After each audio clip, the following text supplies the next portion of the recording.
I'm super excited and happy to share with you all.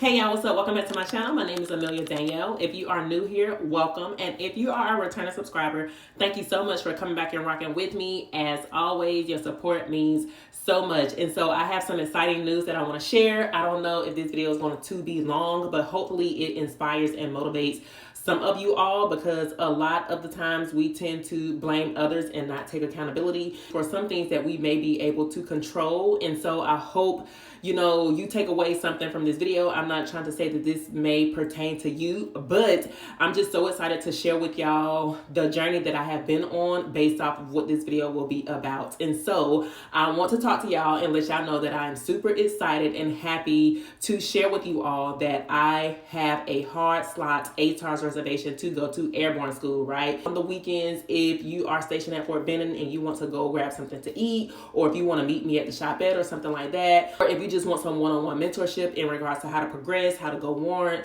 to review your packet or whatever, and you are watching this video, please, hit me up, DM me. I will have my laptop. I won't be on there as much, but make sure you DM me on Instagram. And if you DM me and I don't respond to you, that means that your DM went to a separate inbox and I did not check it, or I did not see it because you are not following me. So follow me and then DM me and I will see it. But if you do not follow me and you DM me and I do not respond, that is because your message went to a separate inbox and I don't typically check those that often. I will be at Fort Benning if you want to meet up, take a picture, get some mentorship and all of that. So I am excited to share with you all that I have a hard slot ATARS reservation to go to Airborne School, right? And so last year I went to the G Army Middle Managers course. I got a certificate for that. I gave out pointers and the information in regards to how to attend that class. Yes, you do need a waiver, but I provided the waiver as well. I uploaded it on TikTok. I uploaded it on Instagram, and I have it on the team channel, which is called GT Improvement and Mentorship. And so if you need that memo because you want to attend the G Army Middle Managers course, then it's on one of my social media platforms or it is on Teams, okay? After completing GCSS Army Middle Managers course, I knew that I wanted to go to Airborne School and Air Assault School. And I'm so much as progressing my career, but open up different doors and different opportunities, because when you are airborne, there are different slots and different units and assignments that you can go to, like group or something like that. I decided to put in an airborne packet. Of course, you have to have a physical. The physical took like maybe 2 weeks to complete because I guess I wouldn't say it was a diagnosis, but the doctor came back and said that I had sickle cell. And so I had to go get a separate set of blood and stuff done. I've never known to have sickle cell, but it was a little discouraging because I had to wait. And I was thinking that based off of waiting to go get another set of blood work done, that something was going to come back to say that I would not be able to go to Airborne. But thankfully, by praying to God and all of that, he answered my prayers and I was still able to pass my physical, and now I will be going to Airborne School. The reason why I am sharing this experience with you all is not because I don't know if I'm going to pass or I'm going to fail, but I just want to share my experience because you may be demotivated, you may need some inspiration, you may need a reason to tell yourself like, hey, I guess I will go now. So for me, a lot of warrants were saying, what you need it for? Why are you going Airborne School? You don't need it. You're a warrant. It's an automatic promotion from 1 to 2. And I'm just like, I don't care. Like, so what? Like, you're not the type of person that I need to be around, for one. And if you know me, you know I like to do and progress in my career and just, do things that I have not had the chance to experience. Like SFAB was a great experience for me, and I'm so glad that I decided to do it. And so based off of my battles, mentoring me and making me feel really good about why I should do it, regardless if I'm a warrant or not, they are the reasons behind why I decided to do it. So I got my physical done. That took about 2 weeks. This was back in January.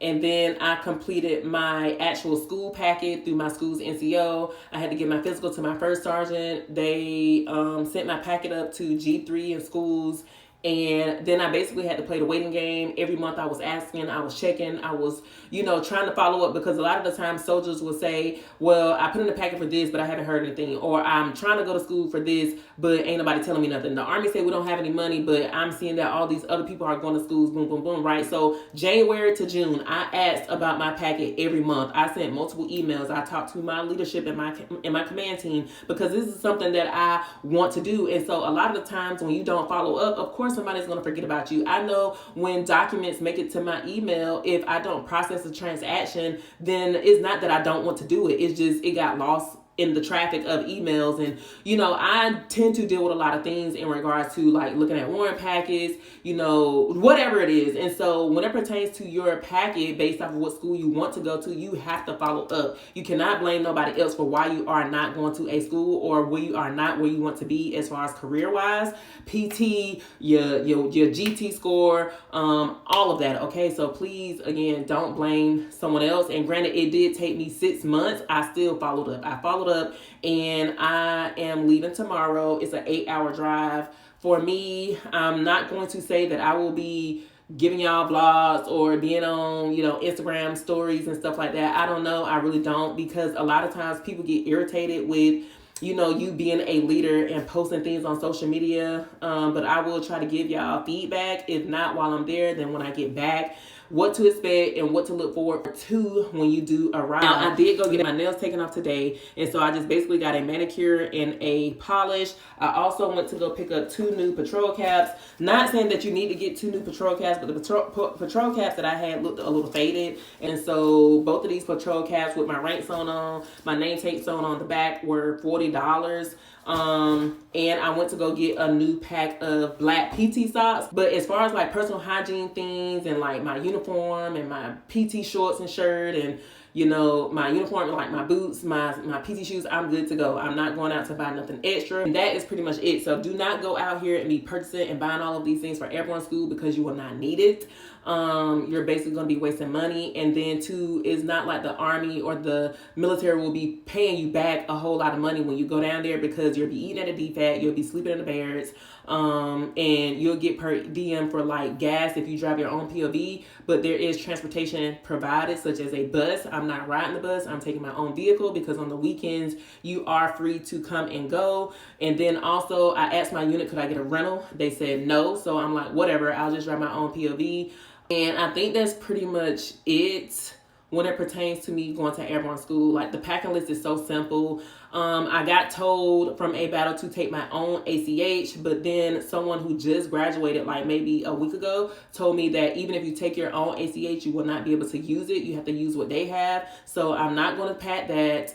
I am going to get a brand new canteen, because they said that the canteens that they have down there that they provide to you have mold in them. And I know I have like 2 or 3 canteens in my attic, and so I'm gonna go up there and look for them, or look for one of them. And so I should be good with the canteen. Civilian clothes I'm gonna pack. I'm also gonna pack some gym clothes. I'm probably gonna be pretty sore throughout the weekdays, so I may or may not go to the gym, but I do plan on packing some gym clothes just in case I get bored on Saturday and Sunday and I just don't have nothing to do other than going to work out. So I will be packing some workout clothes. I'm going to pack a Stanley cup. I'm going to take my laptop just in case somebody, needs something from work that is an emergency. But my boundary that I have started to implement and set in place is that if I'm on leave or if I'm in a school and you try to contact me, you will not get a response from me. That is a boundary. I have a PBO, NCO, and I have an S4 NCO and OIC for a reason. If it's somebody within my leadership or my chain of command, like my battalion XO commander, first sergeant, of course I'm going to answer for them, or my PBO, NCO, I will answer to them. But that's pretty much it. And so next I'm going to talk about my hair. I have locks, and I am just going to keep my locks in these 2-strand twists. I don't plan on doing nothing significant. Of course, I'm pretty sure I'm going to have to put it up in a ponytail, even though like when I do them like this, they don't hang below my collar, but I'm going to have them secure because I will have a Kevlar on. And so for the most part, I'll probably just be rocking my locks in a ponytail. And I'm gonna give y'all a 360 so y'all can see what they look like. And so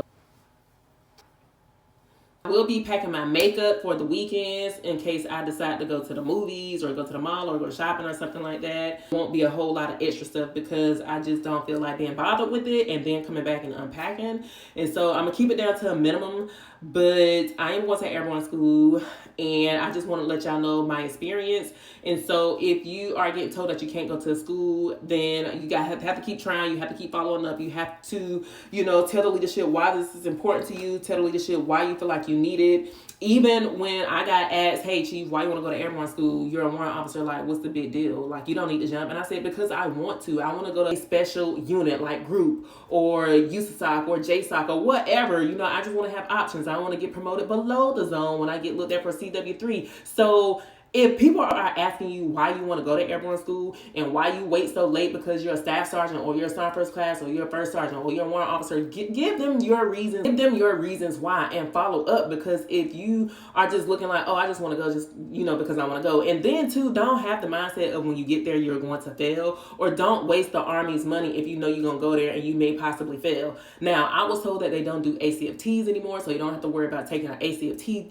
Not an ACFT, but an AFT. So I heard they went away with that. The runs, I heard that the pace was extremely slow, like a 9:30. So you should be good there. And then you have to do a chin up and hold it for like 20 seconds. But if you can't, it's like an alternate event you can do. And so I feel like based off everybody that I have talked to, like Airborne School is not that hard. Now I'm saying that on camera and on YouTube, but I don't know because I haven't went. Again, I will try to post things throughout the time that I am there, but I don't know what their policy is in regards to like posting. But when I come back, I may or may not make a short video just to tell y'all what my experience was. But overall, I think you should definitely go and progress in your career because it opens more doors and more opportunities for you and to you, especially if you want to be stationed on the East Coast or if you want to be stationed like overseas, like Italy, Japan, or, Alaska, wherever, Benning, Bragg. It's certain duty stations that you can go to when you are airborne and certain assignments that you can go to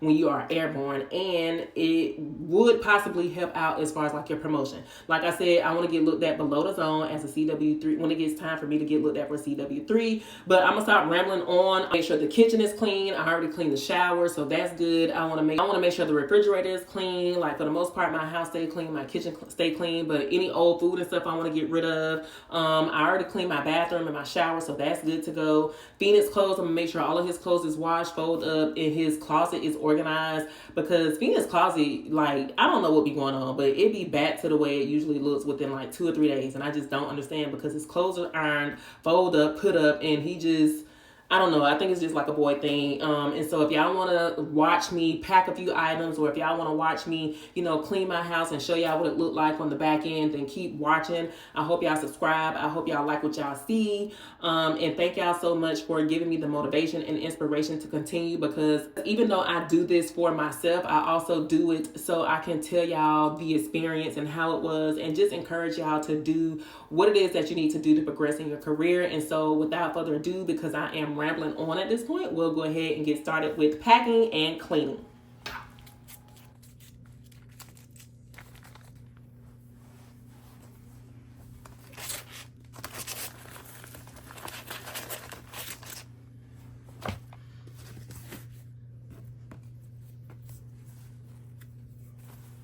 We need 2 sets of dog tags, which I have, 2 pair of eyeglasses, so I need to put 1 bag. I have my socks, PT socks, OCP socks. I have 5 sets of PTs and tan t-shirts. I got my 2 patrol caps. I'm going to be using like this little small suitcase. I have my winter top and bottom PTs, and then I have like my flats, my unit patches, shower shoes. I'm also going to pack some Crocs because I was watching a video and someone was saying that when it floods down there, it's best to have on Crocs. So what else? I already packed my gym bag because I plan on wearing some workout clothes if I'm not too tired. For the most part, I am finished packing. Oh no, I'm lying. I gotta pack my OCPs, and so I gotta throw my OCPs in here and then pack my civilian clothes for the weekends, and that'll pretty much be it. But I have like these cubes that help out with packing and storing them in the suitcase.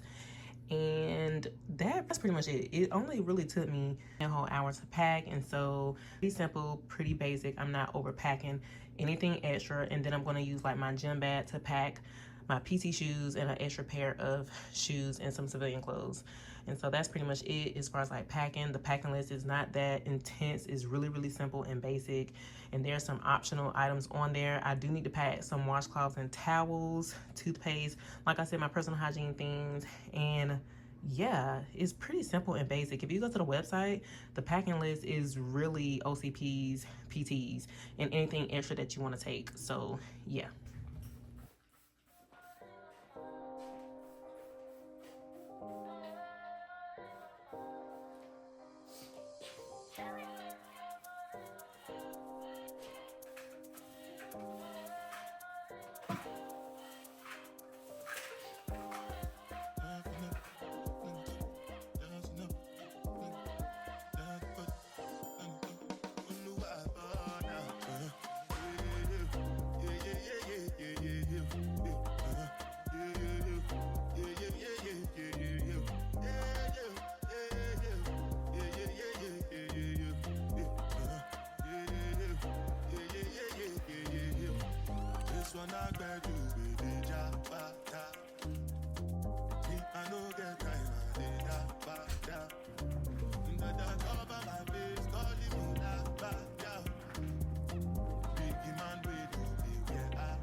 Yeah, what's up? So I did not clean like I said I was going to clean. All I did was go downstairs, sweep, mop, wipe the counters down.